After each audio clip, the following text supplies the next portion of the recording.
Olá pessoal, aqui é o professor Aldemir. A aula de hoje a gente vai falar sobre a independência do Brasil, pertencente à disciplina de História. A independência do Brasil aconteceu em 1822, tendo como grande marco o Grito da Independência, que foi realizado por Pedro de Alcântara, ou seja, Dom Pedro I, durante o primeiro reinado, às margens do rio Ipiranga, no dia 7 de setembro de 1822.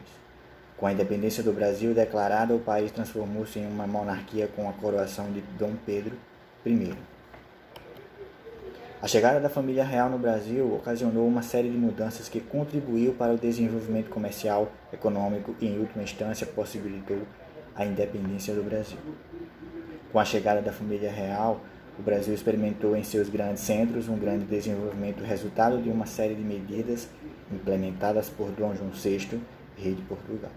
Instalado no Rio de Janeiro, o rei português autorizou a abertura dos portos brasileiros às nações amigas, permitiu o comércio entre os brasileiros e os ingleses como medidas de destaque no âmbito econômico.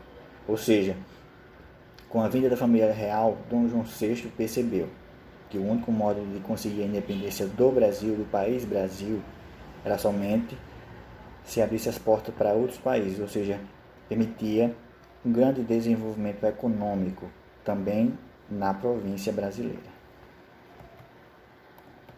O processo de independência do Brasil aconteceu de fato durante a regência de Pedro de Alcântara no Brasil. As cortes portuguesas, instituição surgida com a Revolução do Porto, tomaram algumas medidas que foram bastante impopulares aqui, como a exigência de transferência das principais instituições criadas durante o período joanino para Portugal, o envio de mais tropas para o Rio de Janeiro e a exigência de retorno do príncipe regente para Portugal. Guerra de Independência do Brasil. Diferente do que muitos acreditam, a independência do Brasil não foi pacífica, ou seja, não foi fácil, não foi feita de forma fácil. Com a declaração da independência, uma série de regiões no Brasil demonstrou sua insatisfação e rebelou-se contra o processo de independência. Eram movimentos não adesistas, isto é, movimentos que eclodiram nas províncias que não aderiram ao processo de independência e que se mantiveram leais a Portugal. Ou seja, mesmo sendo no Brasil,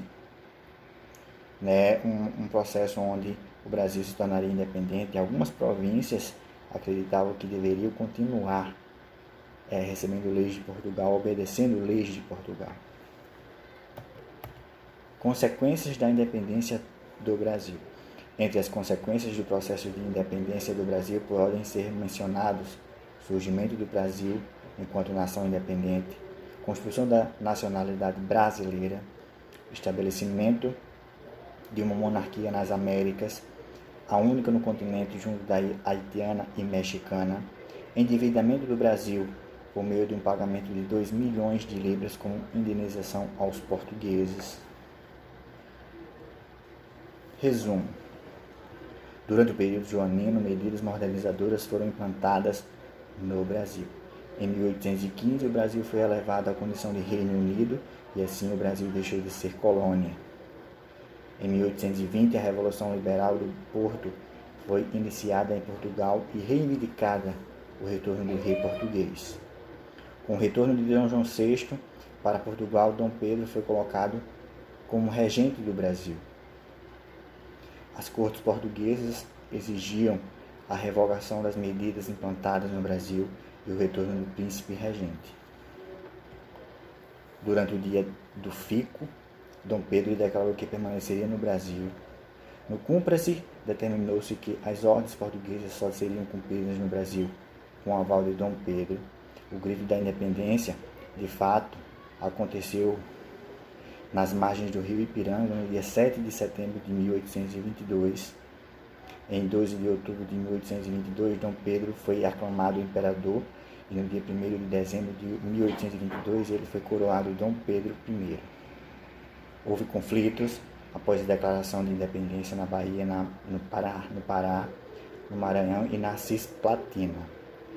Como vocês conseguem perceber pelos estudos que a gente está realizando agora, que a independência do Brasil não foi fácil. Teve muitos conflitos, teve medidas a serem tomadas que beneficiam o país como um todo, de forma econômica, de forma social, e daí a importância de nós estudarmos a independência do nosso país.